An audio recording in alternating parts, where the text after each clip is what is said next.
What you know, Alibis. Welcome to another episode of Pretty Lies and Alibis. I'm Gigi. It's Friday, June 6th at 1 a.m. I'm just sitting down to record this. It's been a doozy of a day for me, but we are going to knock out day one of the Lori Daybell trial in the attempted murder of Brandon Boudreaux. After openings, first on the stand was Brandon Boudreaux.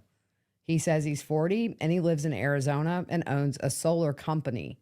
He is currently remarried, but his first marriage was October 31st, 2008. They were married for over 10 years and share 4 children. He began divorce proceedings in July of 2019, and that was finalized in the middle of October 2019, and that was after the shooting. At the time, he had no other family in Arizona. Melanice's family lived there, and he spent a lot of time with Melanice and Lori, and he points Lori out for the jury. He says that Lori was married to Charles Vallow, and he would see Lori and her family often for holidays, vacations, and their kids were close. They would see each other weekly. He was close to Charles, and of course, he knew Alex, which is Melanice's uncle. He didn't see Alex as often as he saw Lori, but he did see Alex at family get-togethers and things like that. He did not know Chad, but knew Lori later had married Chad Daybell. The relationship between Melanice and Lori was very much like a mother-daughter relationship. And Melanice let Lori hold a lot of influence in her life. By the end of 2018 into 2019, he noticed Melanice was spending more time with Lori. And in 2019 is when he noticed issues in his marriage. And he spoke with Charles about Lori interfering with his marriage on a few occasions. On June 25th, 2019, he and Melanice had a very long argument.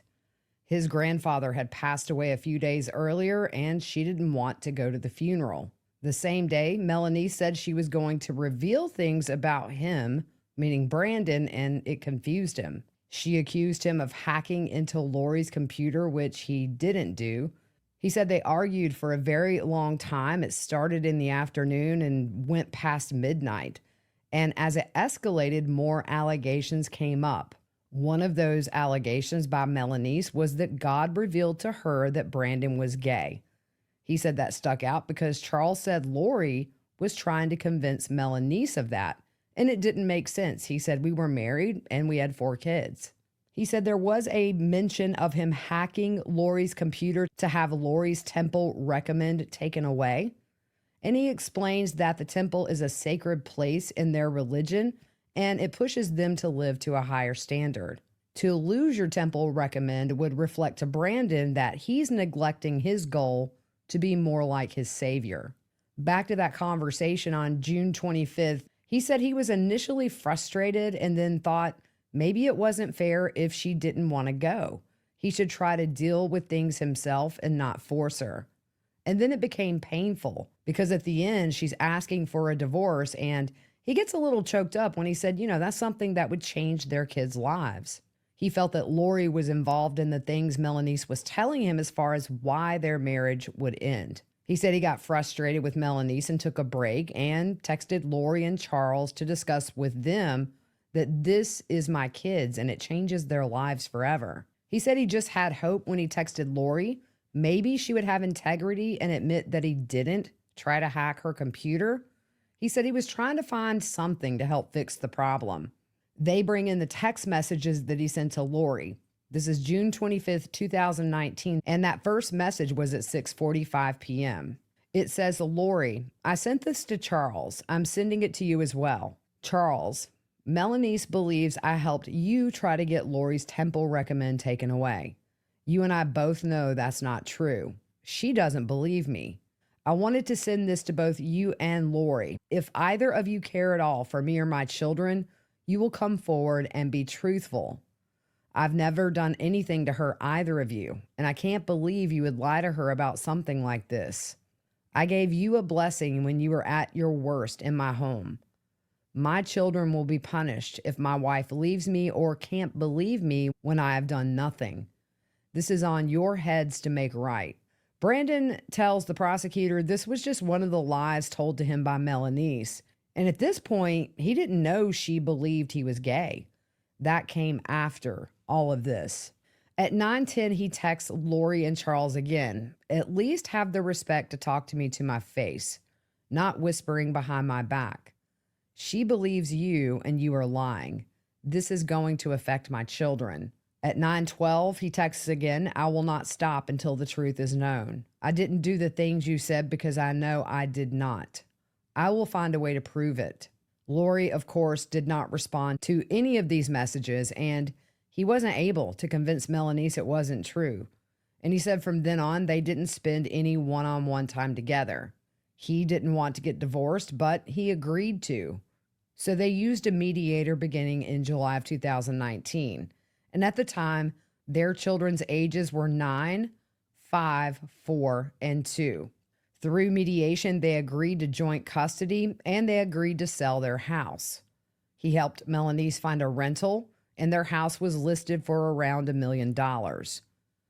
Brandon explained having kids inside while you're trying to show this house would be difficult, and they agreed the kids would stay with Melanice, so they were able to just be kids, and he would stay in the house until it sold.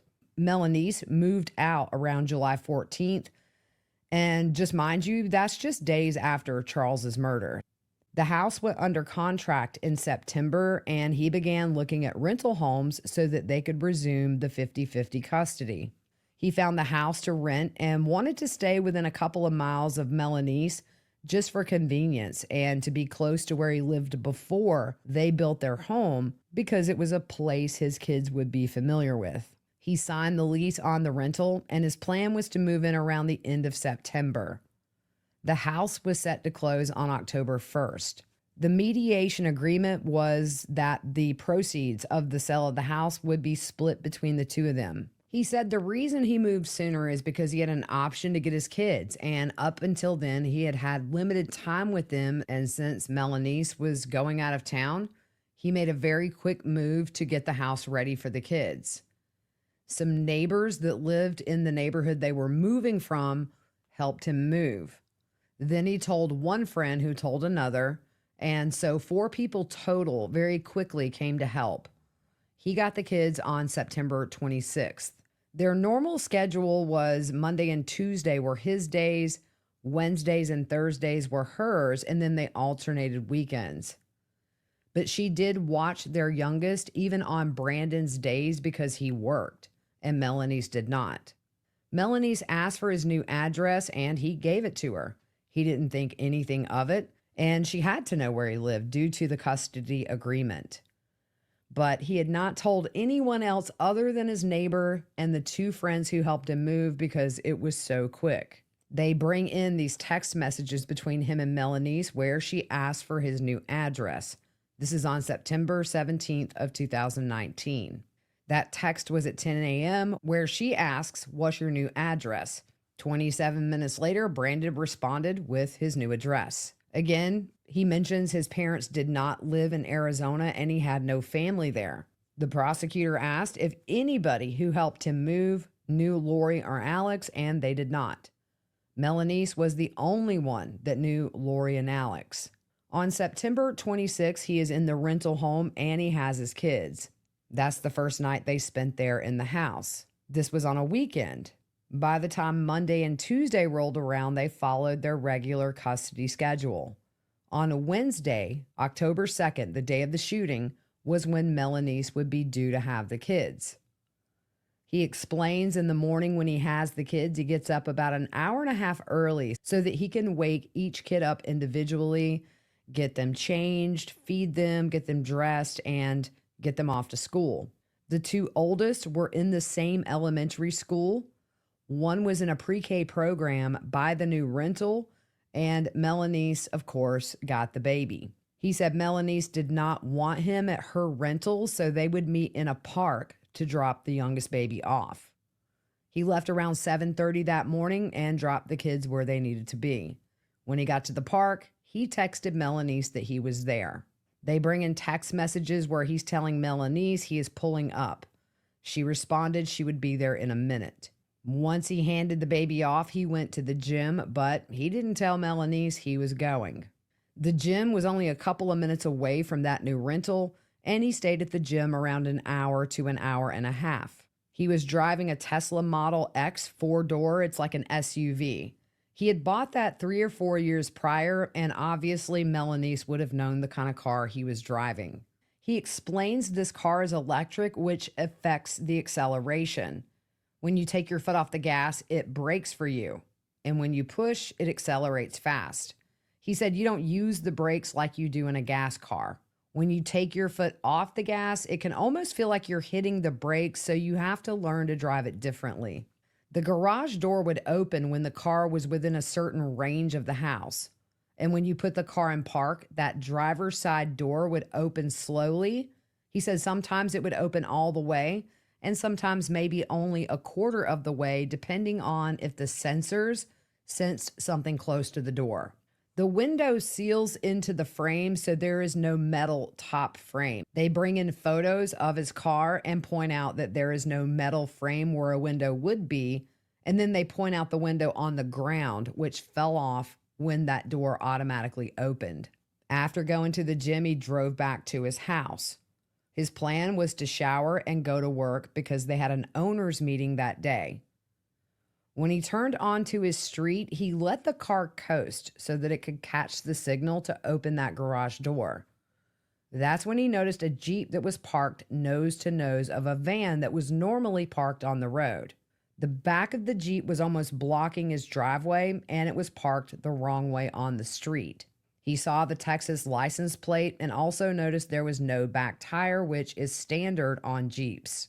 He thought his neighbor must know someone from Texas, and he said he thought that's a really crappy parking job.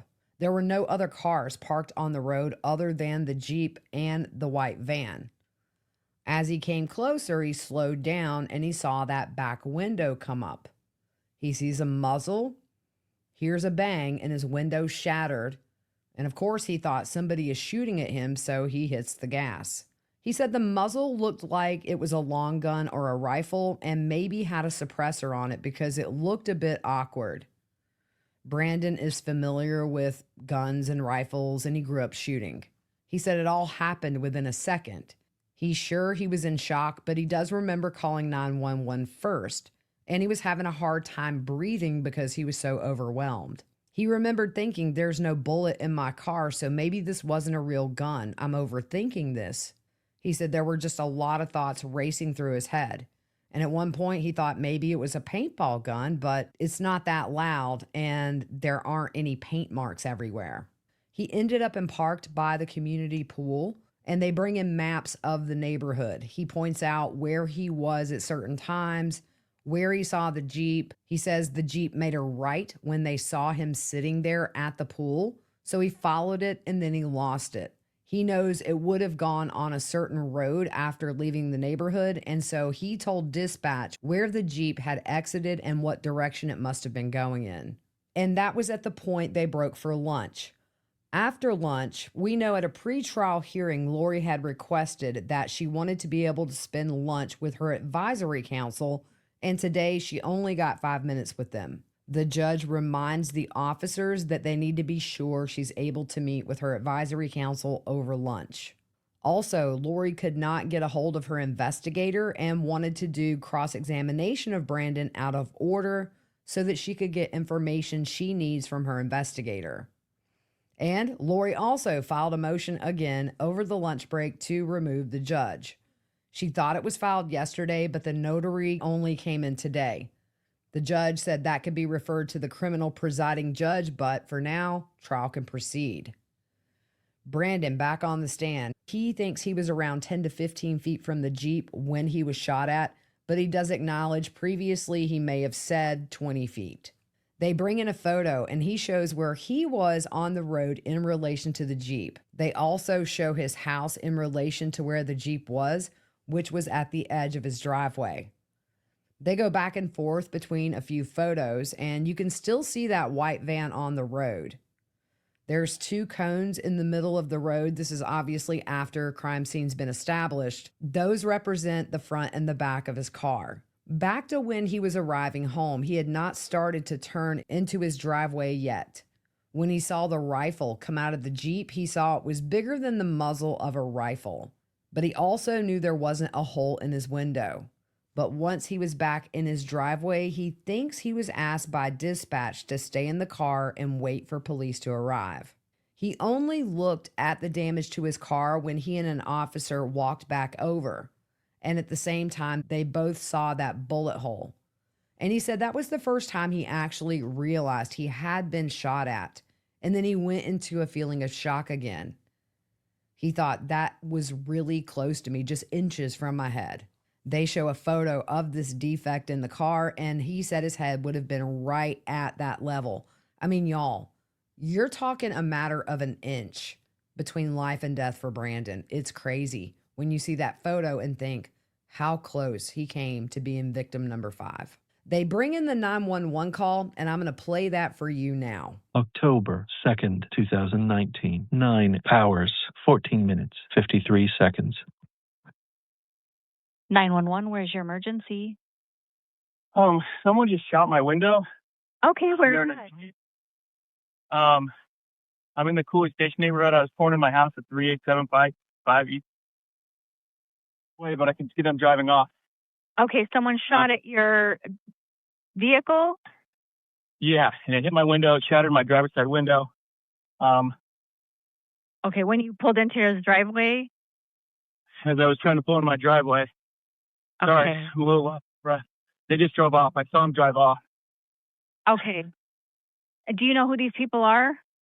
I have no idea. I moved into a new home about a week ago. What kind of vehicle is it that drove away?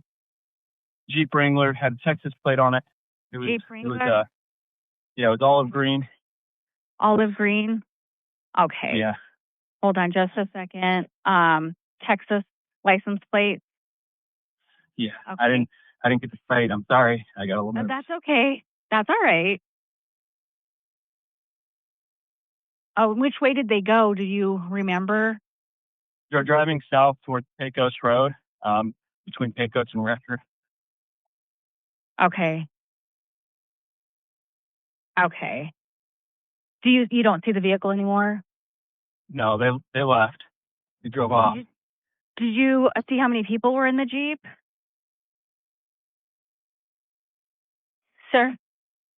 Yeah. Hello? Oh, did you see how many people were in the Jeep? There must have been at least 2 because somebody shot at me and then somebody else drove off, and I don't think they had enough time to go climb from the back into the front. Right. Okay. And then do you have any injuries? Did they shoot at you?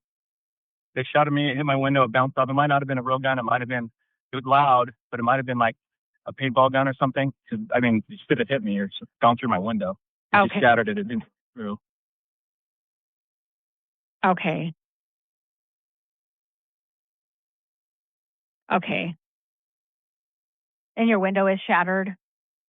Yeah. Okay. And you have no idea who these people are? No idea. Are you okay?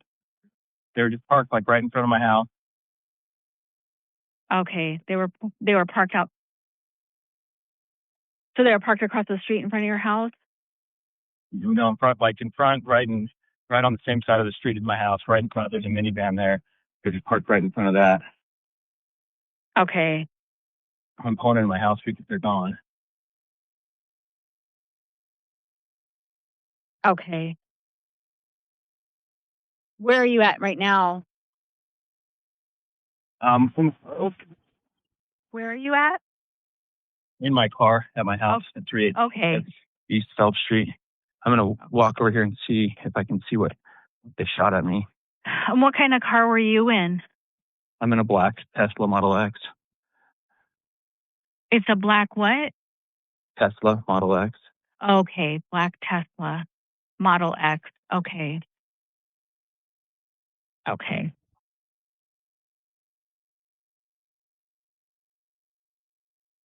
All right. I do have officers on the way to meet you. Okay. Do you want to go inside or do you want to wait outside wherever you feel? I'll wait out here. Yeah, I don't know that it was a real gun. Maybe it was. I can't tell. I mean, I don't think it was because my window should have gone through my window. Okay. All right. And what is your name? My name's Brandon Boudreaux. And your phone number?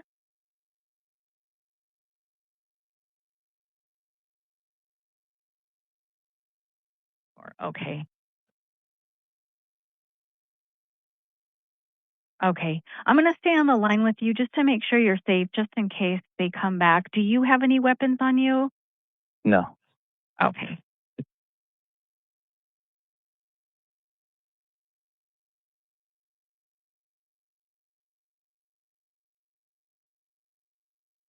Do you see the officer pulling up? Not yet. Not yet. Okay. Looks like he's coming up Phelps. And you said 3875 East Phelps, correct? Correct. I wonder if he's on, there's another section of it. He might be on another section. Okay, because, yeah, his car is showing right near Fisher Lane and Phelps Street. I'm at, what is this cross street? Sorry, I just moved over here. Yeah, I'm at Fisher and Phelps. I don't see it. Okay. Okay.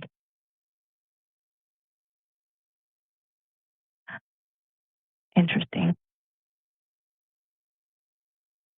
It's funny. His car was showing there for a second, and now it's showing back at Higley and Pecos, so that's kind of weird.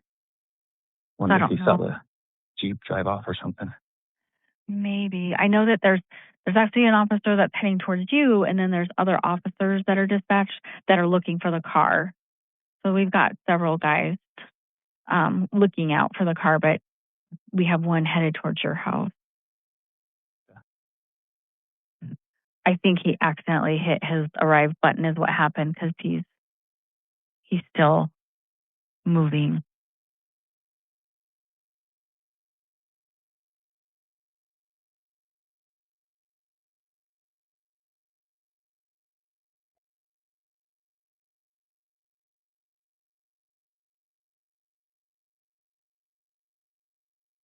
So just out of nowhere, did you see the guy that I didn't see who it was. It was weird because I was pulling in and I saw a Jeep, Texas plate, and I thought, oh, that's weird.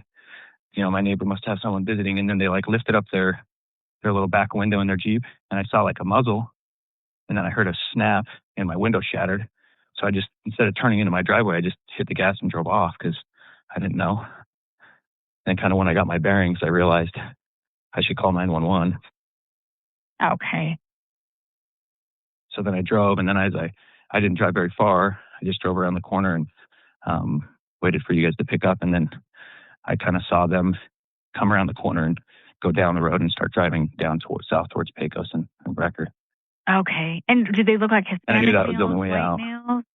I didn't see a person at all. I didn't get to see a person.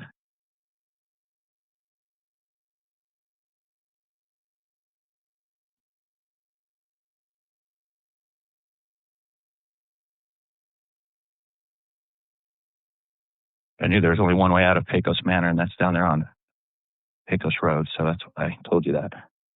Okay. All right.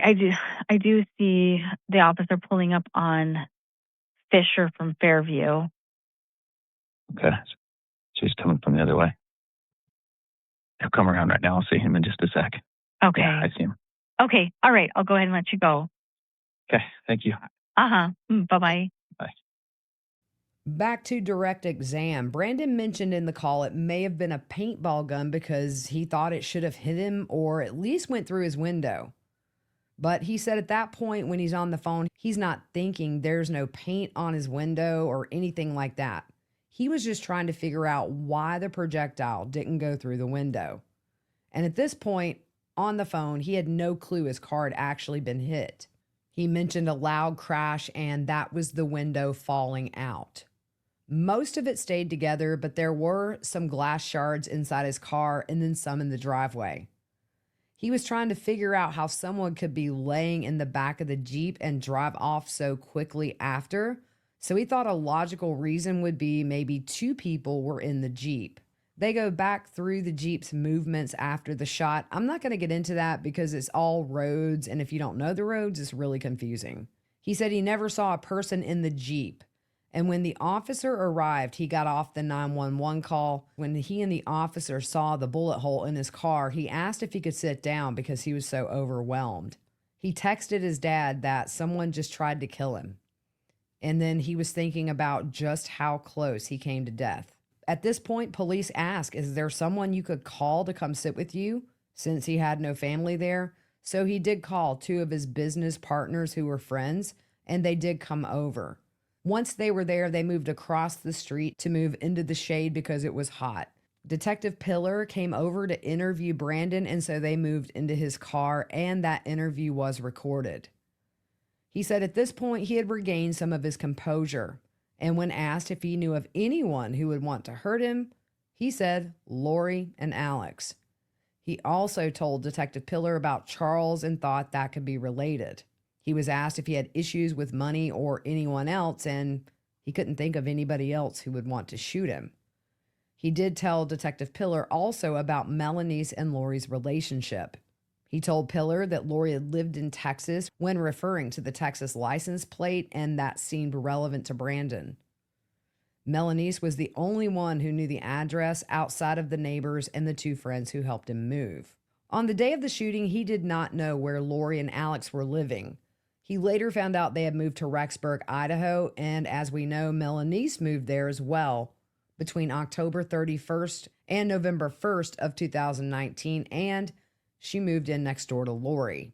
That was it for Brandon's direct. He will be on cross with Lori tomorrow. Curious to see how that goes. The next witness, Elizabeth Collins, she owns the rental property that Brandon was living in at the time of the shooting. The minimum lease length was for 1 year, and prior to this, there were no disturbances in the neighborhood. And she points out they would never put out online or publicly who rented the home. The next witness, Robert Abbatomarco, he lived near Brandon. He describes the neighborhood as quiet. On the morning of the shooting, he left to go to the gym around 8:40 for a 9 o'clock appointment.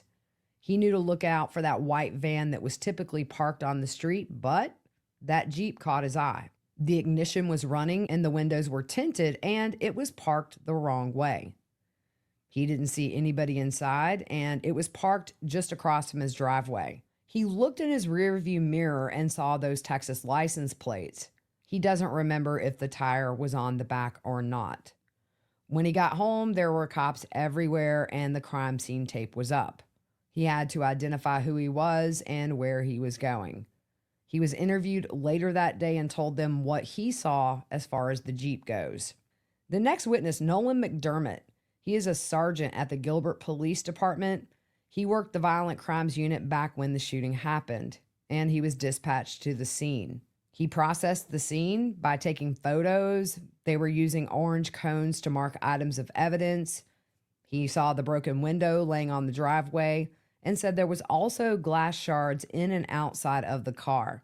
They did find glass in the road as well. He noticed the indentation of the bullet hole in the door, and they bring in a lot of different photos just to show the scene overall. He shows the jury the damage to the car and says he knows this damage was not from a paintball gun. He knew the position of the Jeep when the shot was fired, but couldn't determine where the barrel was when it came out of the Jeep or how far from Brandon's car it was. They noticed damage to the car and also to the rubber molding, which they moved to see if they could find any bullets. They show photos of them trying to find bullets, and also they show photos of glass shards that were in and outside the vehicle. They walked in the direction that Brandon left in to look for any casings, but didn't find any. They brought in a metal detector, but were unable to locate anything. Also, there was no surveillance from the neighbors that was of use. Later on, he found out who Lori was and also that she was in possession of a 2018 Jeep Wrangler. And he found out both Lori and Alex were living in Rexburg, Idaho. So he calls law enforcement in Idaho to see if they would be able to find the Jeep so it could be impounded. Brandon had told Detective Pillar about Charles's shooting and that a Jeep was photographed there that day. So the witness wrote a probable cause statement so that Rexburg PD could seize and impound the Jeep, which ultimately was found by Lieutenant Hermosillo on November 4th. The witness spoke to Lori's son Colby on December 1st, 2019. Colby had been given Lori's Nissan Rogue. He went to where Colby picked that car up on December 26th, and that was in Mesa. The car was left at Ian Pulowski's sister's house. He learned Melanice was newly married and that Melanice was Lori's niece. They got a search warrant for the Rogue, which was registered, by the way, to both Lori and Alex back in September of 2019.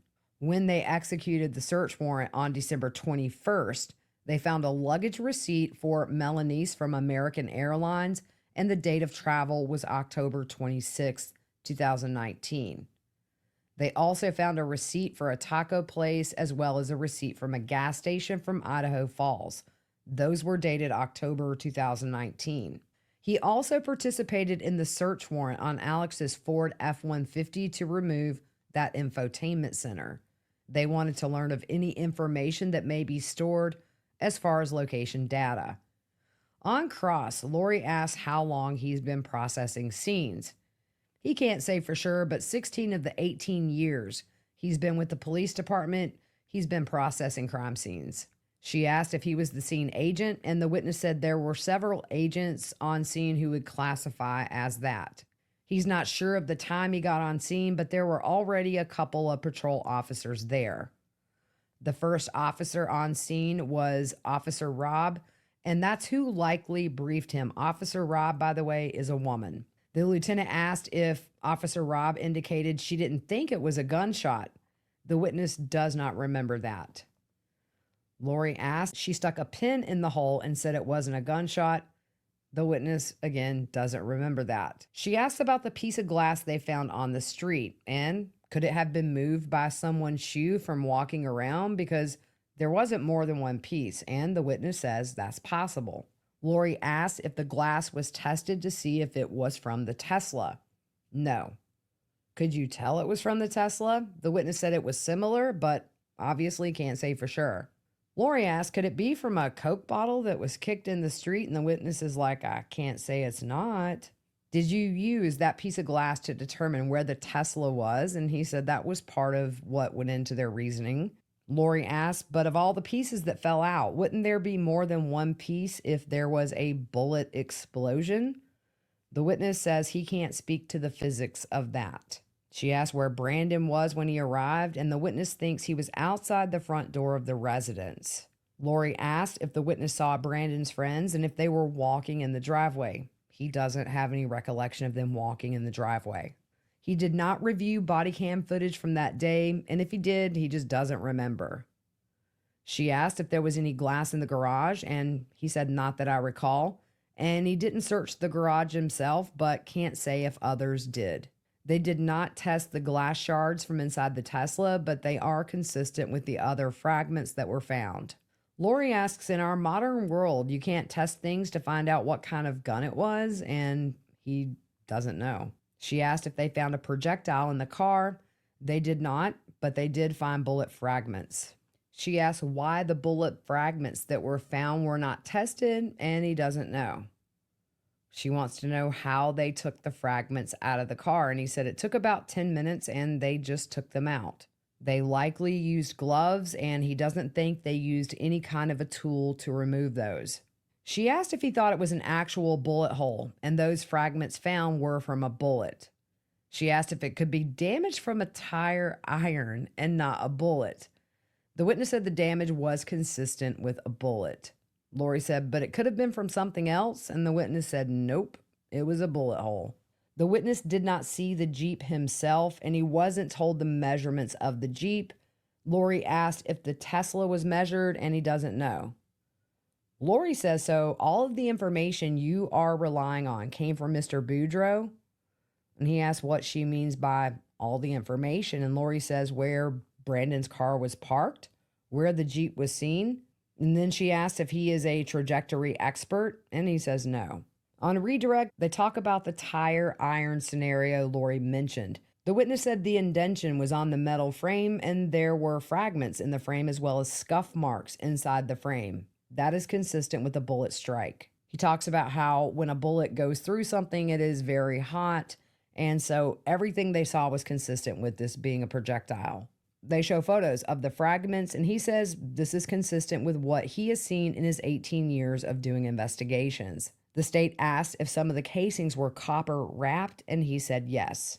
The reason the garage wasn't searched is because there was no indication that the garage was relevant to the shooting.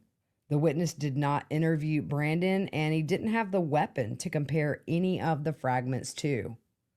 The direction described by Brandon was consistent with the physical evidence that they observed on scene, and he was done.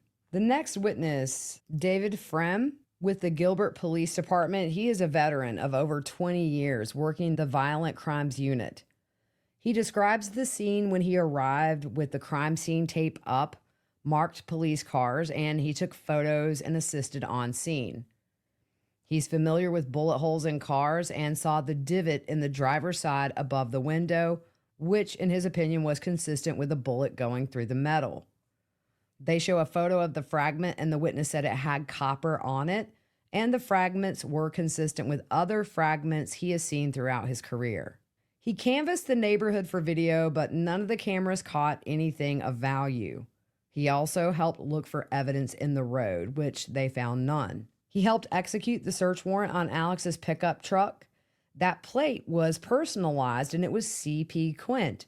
If you listen to the crash course on this, you might remember that is the name Alex used when he signed into the gun range in Idaho before the shooting. They found the patriarchal blessing printed out from Chad inside Alex's truck. He also found a practice bullet, which helps you dry fire when you're loading your gun. They found a bag of earplugs, which is used a lot, obviously, when you go to a gun range. On cross, Lori asked who all was on scene when he arrived, and he names officers, and she asked if Officer Rob was there. That's the initial responding officer, and she was. He doesn't remember who briefed him once he was on scene, and he was also told about what had happened. She asked where Brandon's friends were, and he said they were outside of the crime scene. She asked how many photos he took of the crime scene, and he doesn't know. So she asks, is it more than 20 but less than 100? And he says probably so. He doesn't know if the fragments were tested, but if they were, they would have been sent to an expert. She asked if they searched past the police tape boundary, which they did, but found nothing. And that was it for that witness. After the jury was sent out, they discussed Lori needing Tylenol sent with her every day, so the judge will order the jail to send Tylenol for Lori daily. She also wanted to know who would be called as a witness tomorrow. Now, since they're out of order with Brandon on cross, the prosecution said they would need to move people around and said they could email Lori, but Lori says she doesn't get emails. The judge reminds Lori that the state's not required to tell her. It's more of a courtesy thing. And that was the end of day one in the very last trial for Lori Daybell. So I will be back tomorrow with a more timely recap. I can assure you of that. Don't forget to come watch live with us tomorrow. I'll be streaming on YouTube. And then Monday, I'll be in the courtroom. So come watch with us. I'll be posting my observations in chat. I'll be doing some YouTube shorts. So don't forget to subscribe to the YouTube channel. Click that little bell icon for notifications if you want to know when I post new content. So that is it for the day. Hope you guys have a good rest of the middle of the night, morning, early afternoon, whenever you get to this, and we will see you soon.